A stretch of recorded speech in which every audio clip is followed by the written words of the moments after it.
भाइयों बहनों नमस्कार।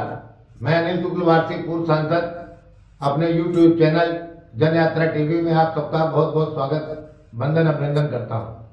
साथियों, आज का हमारा वार्ता का विषय है अयोध्या का श्री राम मंदिर, भारत की सनातन सभ्यता का पुनरुत्थान। साथियों, अयोध्या में भगवान श्री राम के जन्म स्थान पर बन रहे भव्य श्री राम मंदिर में रामलला के प्राण प्रतिष्ठा के लिए निश्चित दिन 22 जनवरी 2024 का पूरे देशवासियों को बेसब्री से इंतजार है। 500 वर्षों के संघर्ष व बलिदान के बाद वह तारीख तय हो गई जब भगवान श्री राम सभी देशवासियों को दर्शन देने के लिए स्वयं प्रकट हो रहे हैं। साथियों, अयोध्या में बन रहा श्री राम का भव्य मंदिर केवल हिंदुओं की आस्था का केंद्र नहीं है, बल्कि सैकड़ों वर्षों तक नष्ट की गई सनातन सभ्यता का पुनरुत्थान भी है।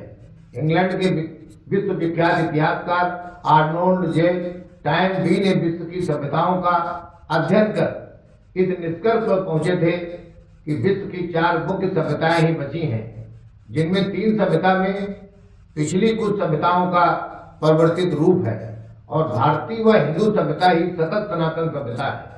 ईसाई और इस्लामी सभ्यताओं का प्राकट्य मिनोवन सभ्यता से और चीन जापान की सभ्यता का उदय सांग सभ्यता से हुआ।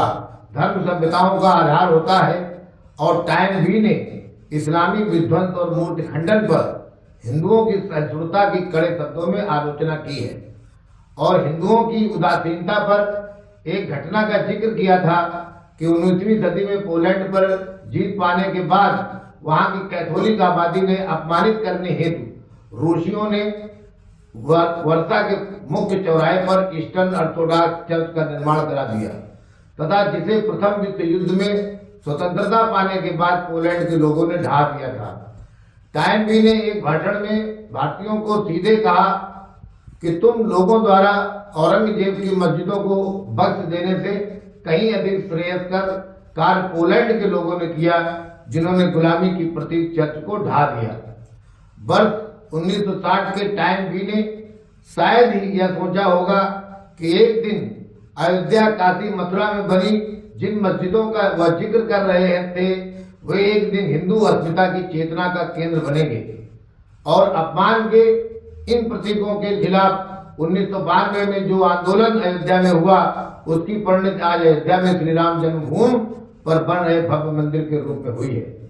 यह दूसरा मौका है जब मस्जिद से मुक्ति दिलाकर मंदिर का निर्माण किया जा रहा है और निश्चित तौर पर इसका सारा श्रेय भाजपा को जाता है।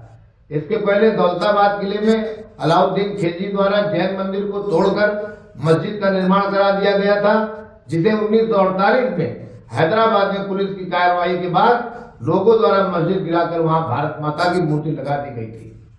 राम मंदिर की सफलता हिंदुओं के लगातार संघर्ष का परिणाम है और हिंदुओं के दृढ़ता और जीवटता का प्रतीक है। सनातन सभ्यता को जीवित रखने के लिए सभ्यता पर आक्रमण करने वालों के खिलाफ संघर्ष करना पड़ेगा।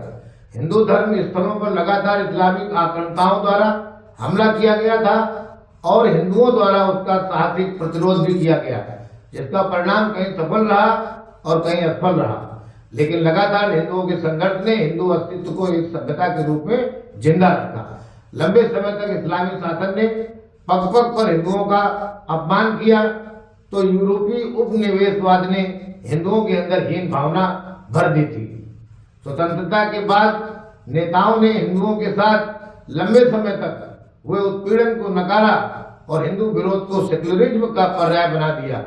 ऐसे नेताओं से क्या उम्मीद की जा सकती है जिन्होंने कश्मीरी ब्राह्मणों पर हुए अत्याचार पर अपनी आंखें बंद रखी। जो सरकार मुस्लिम समाज से इस तरह भयभीत था कि साहबानों को 180 रुपए प्रति माह के गुजारे भत्ते के सुप्रीम कोर्ट के आदेश को कानून बनाकर पलट दिया, उससे राम मंदिर पर निष्पक्षता की अपेक्षा करना बेईमानी थी। बल्कि किसी ने राम के अस्तित्व पर ही सवाल खड़े कर दिए और कुछ ने राम वहीं पैदा हुए तो उसका प्रमाण मांगा। यह सब भारतीय राजनीति के मुख्य धारा में हुआ। अयोध्या में हिंदुओं ने न केवल इस्लामिक आक्रांताओं के जुनून को तोड़ा बल्कि तथाकथित सेक्युलरिज्म को भी परास्त किया। अयोध्या में एक महत्वपूर्ण तीर्थ की मुक्ति के साथ साथ हिंदू चित्त को जकड़े बैठी मानसिकता को तोड़कर हिंदुओं में सनातन सभ्यता की रक्षा करने का जज्बा भी पैदा किया है। 22 जनवरी 2024 को इतिहास में एक युगांतकारी तारीख के रूप में दर्ज होने की, जो जब रामलला मंदिर के पट खुलेंगे तब 5 शताब्दियों के घावों पर मरहम लगेगा। बुल्गारिया, हंगरी और ग्रीस में ऐसे चर्च पूर्व स्थिति में बहाल किए गए जिन्हें तोड़कर मस्जिद बनाई गई थी, किंतु यूरोप के बाहर अयोध्या ही इस्लामी मूर्ति भंजन के खिलाफ एकमात्र बड़ी सफलता है। बहुत बहुत धन्यवाद। यदि आपको मेरा चैनल पसंद आया हो तो इसे लाइक सब्सक्राइब करना न भूलें। आपका साथी अनिल शुक्लवार्ती, पूर्व सांसद। Thank you very much.